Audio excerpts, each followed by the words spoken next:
Welcome to V news Telangana. ముందుగా headlines. కేంద్ర మంత్రి జి కిషన్ రెడ్డి గారు మీడియాతో మాట్లాడుతున్నారు.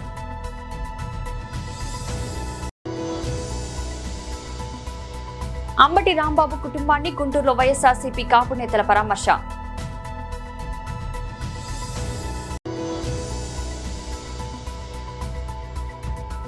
చంద్రబాబు జగన్ ఇద్దరు రాయలసీమ ద్రోహులే షర్మిల. కేంద్ర మంత్రి శ్రీ జి కిషన్ రెడ్డి గారు మీడియాతో మాట్లాడుతున్నారు. కాంగ్రెస్ పార్టీ ప్రతి ఎన్నికలకు ముందు మజ్లిస్ పార్టీని ప్రసన్నం చేసుకోవడం కోసం, మజ్లిస్ పార్టీ ఓట్లు పొందడం కోసం ఈ రకమైనటువంటి ఎత్తుగడలు సర్వసాధారణంగా అయిపోయింది.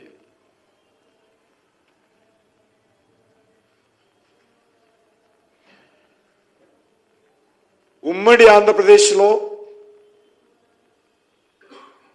నాటి కాంగ్రెస్ పార్టీ ప్రభుత్వము తీసుకొచ్చినటువంటి 4% రిజర్వేషన్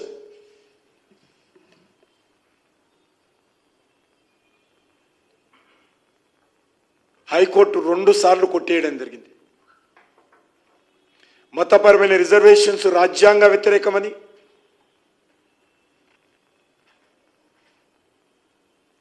రిజర్వేషన్స్ చెల్లనేరవని హైకోర్టు తీర్పిస్తే సుప్రీంకోర్టులో తెచ్చుకున్నటువంటి స్టేని అడ్డం పెట్టుకొని ఇప్పటి వరకు అమలు చేస్తూ ఉన్నారు.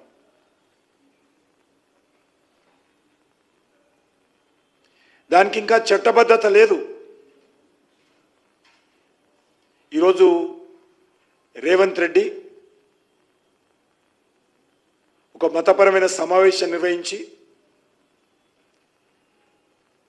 మీకు శాశ్వత ప్రాతిపాదికన రిజర్వేషన్స్ ఇస్తామని చెప్పే ఏదైతున్నదో ఇది పూర్తిగా ఓటు బ్యాంకు పాలిటిక్స్ అని సందర్భంగా మనం చేస్తూ ఉన్నాను.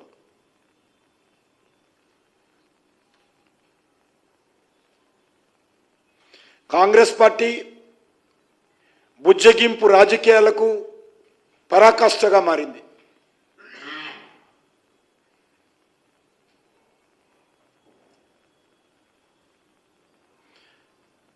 మొన్న జూబ్లీహిల్స్ ఎన్నికల్లో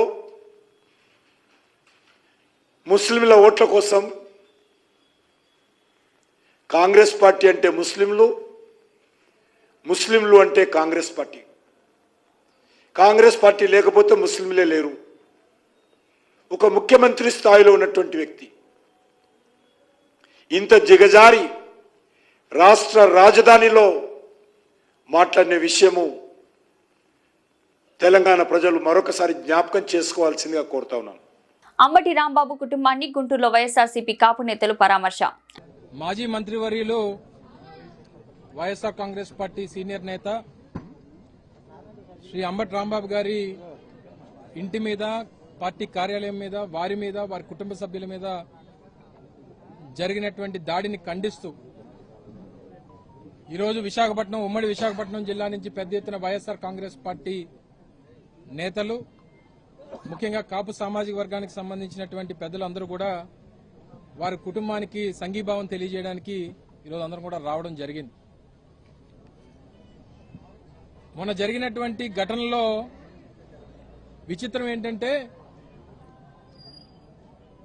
ప్రేరేపించింది వాళ్ళే, తిట్టింది వాళ్ళే, ఇంటి మీదకి వచ్చింది వాళ్ళే, ఇల్లుని తగలబెట్టాలని చెప్పి చూసింది వాళ్ళే, పార్టీ కార్యాలయాన్ని ధ్వంసం చేసింది వాళ్ళే, రాంబాబు గారిని హత్య చేయాలని చెప్పి చూసింది వాళ్ళే, తిరిగి కేసు పెట్టింది కూడా వాళ్ళే. చివరికి ఇందులో అనుభవిస్తుంది ఎవరనంటే రాంబాబు గారు జైలు జీవితాన్ని అనుభవిస్తా ఉన్నారు. దేనికి అంటే ఈ ప్రభుత్వాన్ని ప్రశ్నించినందుకు. ఈ ప్రభుత్వాన్ని గడిచినటువంటి 20 మాసాలుగా ఆయన అనేక వేదికల మీద, అనేక ప్రసంగాల్లో, ఆయన అనేక పత్రికా సమావేశాల్లో ఈ ప్రభుత్వాన్ని, ప్రభుత్వం చేస్తున్నటువంటి కుట్రలను, కుతంత్రాలను ప్రజలకు చేసినటువంటి మోసాలని ప్రశ్నించినందుకు వారికి ఇచ్చినటువంటి బహుమతి ఇది. గడిచినటువంటి 20 మాసాలుగా కూటమి ప్రభుత్వం వచ్చిన తర్వాత ఇచ్చినటువంటి ఏ ఒక్క హామీని నిలబెట్టుకోక తిరిగి కొత్త ప్రచారాన్ని, తిరుమల లడ్డూకు సంబంధించినటువంటి ప్రచారాన్ని ప్రజల్లోకి తీసుకుని వచ్చి రాజకీయంగా ఒక కుట్ర చేయాలని, తద్వారా రాజకీయంగా లబ్ధి పొందాలని చేసినటువంటి ప్రయత్నంలో భాగంగా ప్రతి ఒక్కరికి కర్మ అనేటువంటిది ఉంటది. ఆ కర్మ అనేటువంటిది రుచి చూపించినప్పుడు మనం చేసినటువంటి పాపాలన్నీ కూడా బయటపడతాయి. అందులో భాగంగానే వారు చేసినటువంటి తప్పుడు ప్రచారం, ఇందులో జంతువుల కొవ్వు కలిసిందని, పంది కొవ్వు కలిసిందని, గొడ్డు కొవ్వు కలిసిందని, ఫిష్ ఆయిల్ కలిసిందని చెప్పి లేనిపోయినటువంటి తప్పుడు ప్రచారాన్ని చేసి తీరా జరిగినటువంటి ఎంక్వైరీలో ఎక్కడా కూడా అటువంటి విషయాలు లేవని చెప్పి అన్ని కమిటీలు రిపోర్ట్ ఇచ్చిన తర్వాత ఎక్కడ ప్రజల నుంచి స్పందన వస్తుంది, మన మీద తిరుగుబాటు వస్తుంది అన్నటువంటి ఉద్దేశంతో ఒక ప్రచారాన్ని తీసుకుని వచ్చారు. ముఖ్యమంత్రి చంద్రబాబు, వైసీపీ అధినేత జగన్ ఇద్దరు రాయలసీమ ద్రోహులేనని ఏపీ కాంగ్రెస్ అధ్యక్షురాలు వైఎస్ షర్మిల తీవ్రస్థాయిలో విమర్శించారు. స్వప్రయోజనాల కోసమే సీమ ప్రజల ప్రయోజనాలను తాకట్టు పెట్టి ఇద్దరు నాటకాలు ఆడారని ఆమె ఆరోపించారు. రాయలసీమ లిఫ్ట్ ఇరిగేషన్ ప్రాజెక్టు విషయంలో ఇరువురు నేతలు వైఖరి ఆమె తప్పుపట్టారు. వైసీపీ ప్రభుత్వంపై షర్మిల తీవ్రస్థాయిలో ధ్వజమెత్తారు. గత 5 ఏళ్ల పాలనలో రాయలసీమ లిఫ్ట్ ఇరిగేషన్ ప్రాజెక్టు అంశంలో నిద్రపోయిన వైసీపీ ఇప్పుడు ఓటమి తర్వాత ఉద్యమాలు చేయడం సిగ్గుచేటు అని అన్నారు. అధికారంలో ఉన్నప్పుడు ఎన్జీటీ వద్ద బలమైన వాదనలు వినిపించకుండా కేంద్రం నుంచి అనుమతులు తీసుకురాకుండా ఇప్పుడు ఆందోళన ఎందుకని ప్రశ్నించారు. 5 ఏళ్లు మోదీకి దత్తపుత్రుడుగా ఉన్న జగన్ కు అప్పుడు సీమకు నీళ్లివ్వాలని గుర్తుకు రాలేదా అని నిలదీశారు. జలయజ్ఞం ప్రాజెక్టులను 6 నెలల్లో పూర్తి చేస్తామని మేనిఫెస్టో పెట్టి సీమ ప్రాజెక్టుల వైపే కన్నెత్తి కూడా చూడలేదని ఆమె విమర్శించారు. మరోవైపు ముఖ్యమంత్రి చంద్రబాబు సంగమేశ్వరం వద్ద కాకుండా ముచ్చమర్రి వద్ద ప్రాజెక్టు కడతామని చెప్పడాన్ని కూడా షర్మిల తప్పుపట్టారు. ఎవరిని మోసం చేయడానికి ఇద్దరు కలిసి ఈ నాటకాలు ఆడుతున్నారు? మోదీ దగ్గర సాగిలా పడి సీమకు అన్యాయం చేస్తారా అని ఆమె తీవ్రంగా ప్రశ్నించారు. ఇద్దరు నేతలు తమ వైఖరిని మార్చుకోవాలని, సీమ ప్రయోజనాలను కాపాడాలని ఆమె డిమాండ్ చేశారు. ఓలా, ఊబర్ ఆగడాలను అరికట్టాలని డిమాండ్ చేస్తూ క్యాబ్ డ్రైవర్లు ఖైరతాబాద్ లోని రవాణా శాఖ కార్యాలయం వద్ద ఆందోళన చేపట్టారు. వివిధ యూనియన్ల పిలుపు మేరకు పెద్ద ఎత్తున క్యాబ్ డ్రైవర్లు ర్యాలీగా రవాణా శాఖ కార్యాలయానికి వచ్చారు. అనంతరం ఓలా, ఊబర్ వంటి సంస్థల వల్ల డ్రైవర్లు తీవ్రంగా నష్టపోతున్నారని ఆవేదన వ్యక్తం చేశారు.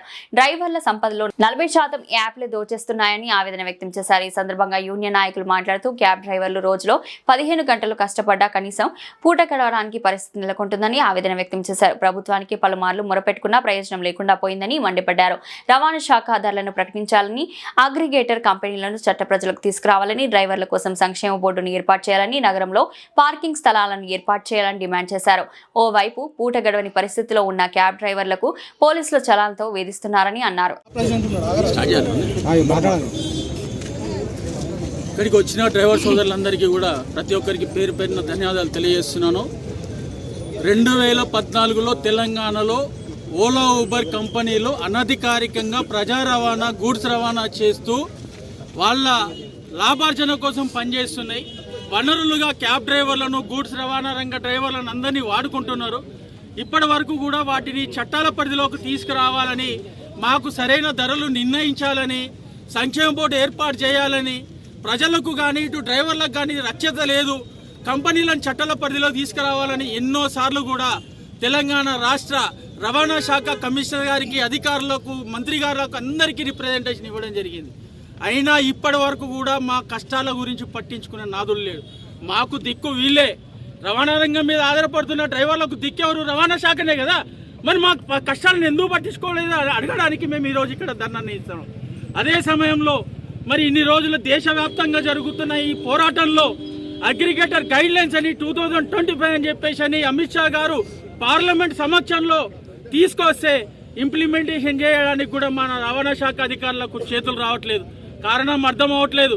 కానీ ఈరోజు పోటీ వ్యాపారం పేరుతోటి ఓలా, ఊబర్, ర్యాపిడో ఇంకా అనదర్ కంపెనీలు కూడా ధరలు తగ్గించి ఇస్తుంటే 10 లక్షలు 15 లక్షలు బండి పెట్టి రోజు 16-18 గంటలు పనిచేస్తే కుటుంబానికి దూరం ఉండి ఈఎంఐ కట్టుకోలేక, కుటుంబాన్ని పోషించుకోలేక జీవితాలు కష్టాలు పాలవుతున్నారు. మరి మాకెవరికి దిక్కు? మేము ఇక్కడ కాకపోతే ఎన్నిసార్లు చెప్పుకోవాలి? ఇప్పటికైనా మేము కోరుకుంటుంది ఒక్కటే, ఈ తెలంగాణ ప్రభుత్వాన్ని, రవాణా శాఖ అధికారులను. ఇంకో విషయం ఏంటంటే గత ప్రభుత్వం ఉన్నప్పుడు మాకు 5 లక్షల ప్రమాద బీమా జర్నలిస్టులకు, హోంగార్డులకు, తర్వాత డ్రైవర్లకు ఉండేది. ఇప్పుడు వచ్చిన తర్వాత తుమ్ముతే ముక్కు కూడిపోయింది అన్నట్టుగా ఉన్న 5 లక్షల ప్రమాద బీమా కూడా లేదు. అసలు ఏదీ లేదు. ఇక మేము రోడ్ల మీద చచ్చిల్లా తీసుకుపోయి చెత్త కుప్పలో మున్సిపాలిటీ తీసుకుపోయే పరిస్థితి ఉన్నది. ఇవాళ బతుకుతారు, కష్టంగా ఉన్నది. ధరలు నిర్ణయించమని మేము డిమాండ్ చేస్తున్నాం. ప్రధానమైన డిమాండ్లు ఇవాళ 60-70 వేల వెహికల్స్ సిటీలో నడుస్తున్నాయి. మరి 60,000-70 వేల వెహికల్స్ రోడ్లు పట్టుకొని తిరగాల, డీజిల్ పోసుకొని పార్కింగ్ స్థలాలు కల్పించాలని చెప్పేసి అధికారులకు లేదా, మున్సిపాలిటీలకు లేదా? ఓటు బ్యాంకింగ్ కోసం మాకు వచ్చిందనంటే, ఎలక్షన్లు వచ్చినాయంటే డ్రైవర్లకు మేము అది కల్పిస్తాం, డ్రైవర్లకు మేము ఇది కల్పిస్తామని ఇచ్చే పిలుపులు తప్ప, సమావేశాలు తప్ప మాకు ఇప్పటి వరకు న్యాయం జరగలేదు. గత కొన్నేళ్లుగా all India trade unions, local trade unions, ప్రతి సంఘం కూడా డ్రైవర్లు చచ్చిపోతే కుటుంబాలు రోడ్ల మీద పడుతున్నాయి, అంగవైకల్యం పోతుంది. మేము చేదోడు వాదోడుగా 10 రూపాయలు 20 రూపాయలు వేసుకోవాల్సిన పరిస్థితి వస్తుంది. మాకు ఒక సంక్షేమ బోర్డు ఏర్పాటు చేయండి అని చెప్పేసి అంటే అది పక్కన పెట్టేసి ఉన్న 5 లక్షల ప్రమాద బీమా అయింది. ధరలు తీసుకురమ్మంటే ధరలు తీసుకురారు, పార్కింగ్ స్థలాలు కల్పించామంటే పార్కింగ్ స్థలాలు కల్పించారు. ఇక మా అధికారులు మాత్రం కస్టమర్ను తీస్తే వెనకాల ఫోటో, ఎక్కించుకుంటే ఫోటో, ఉచ్చబోయడానికి సులాప కాంప్లెక్స్ కాడ కూడా ఆపుకుంటే కూడా ఫోటో. ఇక బతకాలనా సావాలా? మా వల్ల మీకేం లేదు. ఒక్కొక్క క్యాబ్ డ్రైవర్ ఒక సంవత్సరానికి 1,20,000 రూపాయలు పన్నుల రూపంలో ప్రభుత్వానికి చెల్లిస్తున్నాం. మాకు పన్నులు కొడుతున్నాం కదా, మాకేం చేసిందంటే జీరో. మేము కోరుకుంటుంది ఒక్కటే, మాకు తెలంగాణ ప్రభుత్వాన్ని, అధికారులను నిందించడానికి కాదు, మా న్యాయమైన హక్కులను మాకు కల్పించాలి. Connected cabs driver welfare association ప్రెసిడెంట్ని, అలాగే Telangana gig and platform workers union taxi sector నేను అధ్యక్షులుగా నేను కొనసాగుతున్నాను. వచ్చిన నా డ్రైవర్ కుటుంబీకులందరికీ కూడా ప్రత్యేకమైన ధన్యవాదాలు. రాలేని వాళ్ళు కూడా ఎక్కడికక్కడ మా డ్రైవర్లు అక్కడ కట్టడి చేస్తున్నారు, వాహనాలు ఆపడం కానీ చేస్తున్నారు. అందరికీ కూడా ప్రత్యేక ధన్యవాదాలు. ఇక్కడికి వాస్తవానికి వచ్చిన ప్రధానమైన డిమాండ్ ఏంటంటే, మా క్యాబ్ రేట్లు గత 10 ఏళ్ల నుంచి మాకు రేట్లు పెరగలేదు. ఇప్పుడు నిత్యావసరాల ప్రకారము కనీస గిట్టుబాటు ధర కిలోమీటర్కి చిన్న బండికి 25 రూపాయలు తగ్గకుండా మాకు రేట్ కార్డు ఇంప్లిమెంటేషన్ చేయాలి. మళ్ళీ ఇంకోటి, మాకు ట్యాక్సీ సెక్టార్కి ప్రత్యేకమైన సంక్షేమ బోర్డు ఏర్పాటు చేయాలి. అంతేకాకుండా ఎప్పటికప్పుడు ప్రతి నెల వాహనాలు కొత్త రిజిస్ట్రేషన్లు అవుతున్నాయి. పార్కింగ్ స్థలాలు కేటాయించకుండా మాకు ఇష్టానుసారంగా ఫోటో చలన రూపంగా వస్తున్నాయి. ఇతర రాష్ట్రాల వాహనాలని తీసుకొచ్చి ఇక్కడ అటాచ్ చేస్తూ ఢిల్లీ, కలకత్తా, గోవా ఎక్కడి నుంచో వెహికల్స్ వచ్చి ఇక్కడ అటాచ్ చేస్తున్నాయి. మరి మేము ఇక్కడ ఉన్న వాళ్ళు వెళ్ళిపోవాలి. ఇట్లాంటి పరిస్థితి ఆడుకునే వాళ్ళు లేరు. ఇంకో విషయం ఏంటంటే, Rapido AC, non AC, cab అంటే ఏసీ, మా ఏసీ నాన్ ఏసీ అని చెప్పేసి అంటున్నారు. తెలంగాణ రాష్ట్ర వ్యాప్తంగా డ్రైవర్లు అందరూ స్వచ్ఛందంగా ర్యాపిడో యాప్లు వదులుకోవడానికి ఇక్కడ వచ్చినాం. ర్యాపిడో యాప్లు కూడా వదులుకుంటున్నాం. అంతేకాకుండా ఇక్కడ మేము గత ప్రభుత్వం, కాంగ్రెస్ ప్రభుత్వం ఏదైతే ఉన్నదో, గత ప్రభుత్వంలో మేనిఫెస్టోలో పెట్టినట్టుగా తెలంగాణ రాష్ట్రంలో యాప్ తీసుకొస్తామని చెప్పారు. యాప్ తీసుకురాలేదు. మహాలక్ష్మి పథకం తీసుకొచ్చి మా నటి వ్యక్తులు పట్టించుకోవట్లేదు.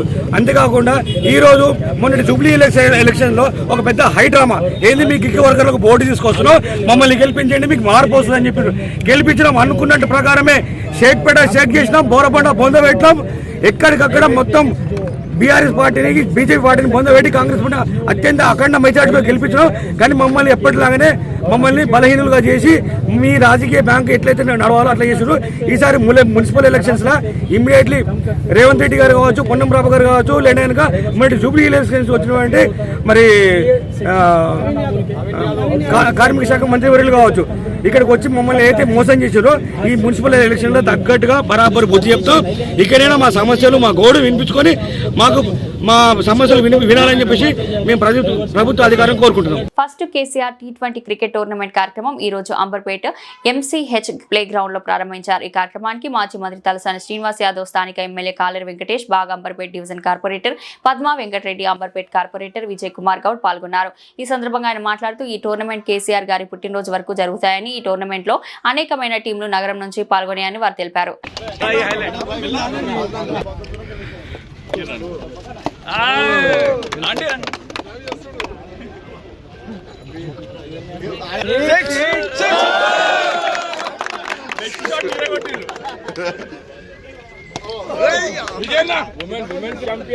ఎన్నుకోబడ్డాయి.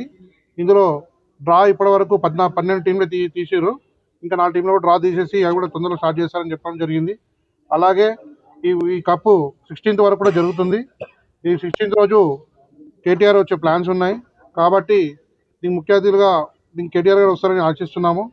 అలాగే మా పార్టీ తరఫు నుంచి కూడా ఈ ప్రోగ్రాం కండక్ట్ చేయడము మాకు ఎంతో సంతోషంగా ఉన్నది. ఎందుకంటే ఇది మామూలుగా 6 అవర్స్ 10 అవర్స్ కాకుండా 20 అవర్స్ పెట్టడము చాలా ముఖ్యమైన ఉద్దేశం. ఎందుకంటే ఈ గ్రౌండ్లో 20 అవర్స్ అంటే ఇప్పటివరకు చాలా ఏళ్ళతో జరుగుతున్న టోర్నమెంట్స్. ఎందుకంటే ప్రతి టోర్నమెంట్కి వెళ్ళినా కూడా ఎక్కడ వెళ్ళినా కూడా 6 అవర్స్ 10 అవర్స్ ఉంటాయి. కానీ మంచి ప్లేయర్స్, లీగ్ ప్లేయర్స్ అందరూ కూడా ఈ టోర్నమెంట్లో పాల్గొంటున్నారు. ప్రతి ఒక్కరు కూడా మన రిసెప్ట్లో ఉన్నారు. కాబట్టి ఈ టోర్నమెంట్ బ్రహ్మాండంగా జరగాలని ఆశిస్తున్నాం. తెలంగాణ జాతిపిత బీఆర్ఎస్ పార్టీ రాష్ట్ర అధ్యక్షులు కేసీఆర్ గారి పుట్టినరోజు పురస్కరించుకొని ఈరోజు అంబర్పేట డివిజన్లో ఆర్గనైజర్ ఆతిక్ గారు మరియు జాఫర్ గారి ఆధ్వర్యంలో కేసీఆర్ క్రికెట్ టోర్నమెంట్ నిర్వహించడం జరిగింది.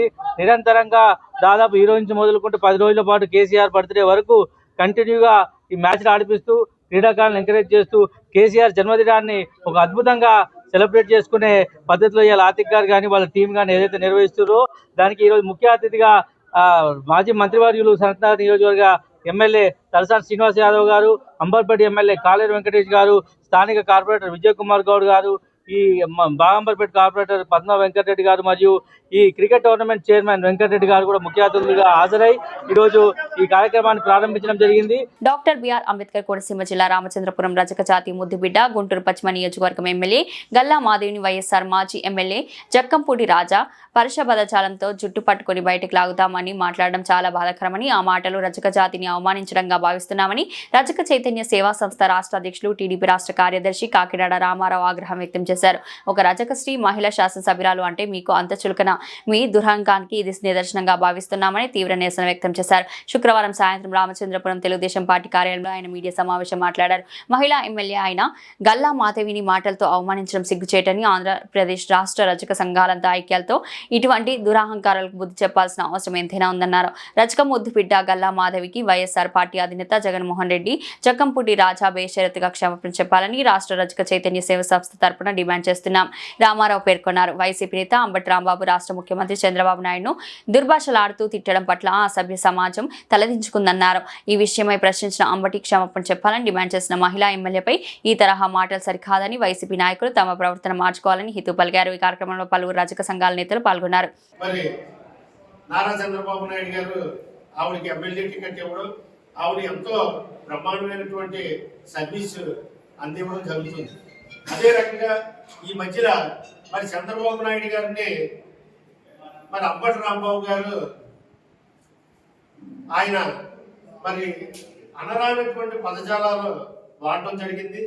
దానికి అది గుంటూరులో మరి స్థానిక అంబటి రాంబాబు గారు కూడా అదే ప్రదేశం కాబట్టి, ఏరియా కాబట్టి అక్కడ ఉన్నటువంటి ఎమ్మెల్యేగా గల్లా మాధవ్ గారు ఉండడం జరిగింది. మా రజిక ఆడపడుచు ఆవిడ వెంటనే స్పందించి మరి ఎమ్మెల్యేగా ఆవిడ బాధ్యత కాబట్టి అక్కడ మాట్లాడినటువంటి విధానం ఎంతో మంది మనోభావాలు దెబ్బతిన్నటువంటి విధానం కాబట్టి ఈ యొక్క రాష్ట్రాన్ని అన్ని రకాలుగా కూడా అభివృద్ధి పథంలో నడిపిస్తూ మరి ఈ ఎక్కువ సంవత్సరాలు మరి ఈ ఆంధ్రప్రదేశ్ ఉమ్మడి ఆంధ్రప్రదేశ్ ఉండే ఈ ఆంధ్రప్రదేశ్ లో మరి ముఖ్యమంత్రిగా ఉంటూ ఒక సుదీర్ఘ కాలం రాజకీయ జీవితంలో ఉంటూ మరి ప్రజాసేవకి పూర్తి కాలాన్ని అంకితం చేసినటువంటి చంద్రబాబు నాయుడు గారిని మరి అంబటి రాంబాబు గారు మీరు అందరూ చూశారు.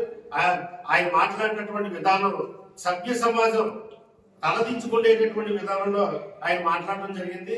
దాని మీద గల్లా మాధవ్ గారు స్పందించి మరి ఆవిడ మరి ఉక్రోషంతో వాళ్ళు ఇంటికి వెళ్ళడం జరిగింది.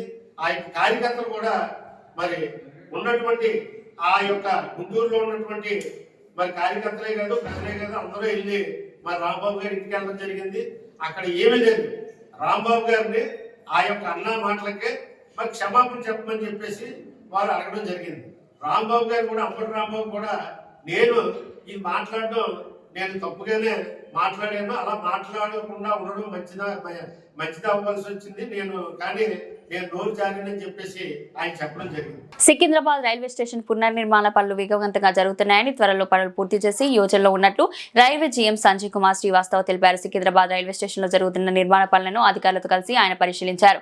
ఈ సందర్భంగా ఆయన మాట్లాడుతూ అధునాతన సాంకేతిక పరిజ్ఞానంతో రైల్వే స్టేషన్ పునర్నిర్మాణ పనులు జరుగుతున్నాయని వెల్లడించారు. ప్రపంచ స్థాయిలోనే అత్యంత సౌకర్యవంతమైన ప్రయాణం చేసేందుకు వీలుగా ఎస్కలేటర్లు, లిఫ్ట్లు, వెయిటింగ్ హాల్ తో పాటు ఇతర సౌకర్యాలు కల్పిస్తున్నట్లు తెలిపారు.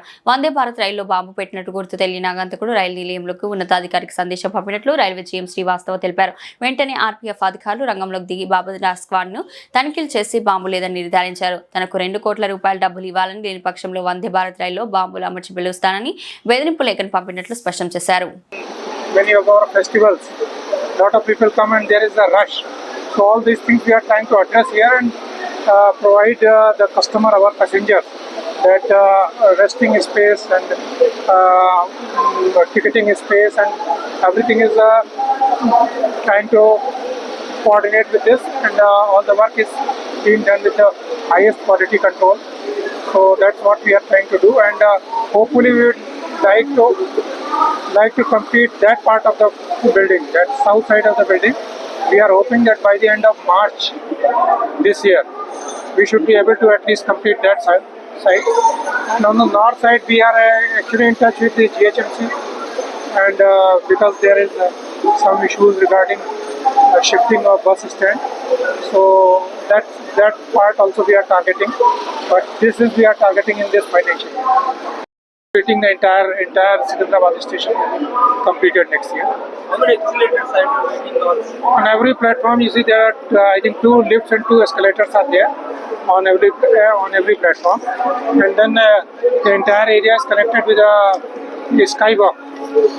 So from any platform people can come to any platform. Total how many entries? Total at the, if you see the departure lounge, when people coming, there are huge entries. Right now we have provided two entries we have provided, and one more entry will be provided, but that will be kept closed. Bulletin ముగించే ముందు headlines మరోసారి. కేంద్ర మంత్రి G Kishan Reddy గారు మీడియాతో మాట్లాడుతున్నారు.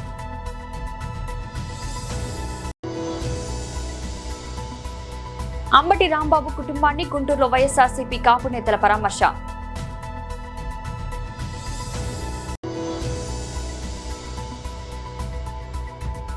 చంద్రబాబు జగన్ ఇద్దరు రాయలసీమ ద్రోహులే, షర్మిల. ఇది ఈరోజు బులెటిన్. మరో బులెటిన్ మళ్ళీ కలుద్దాం. అంతవరకు సెలవు.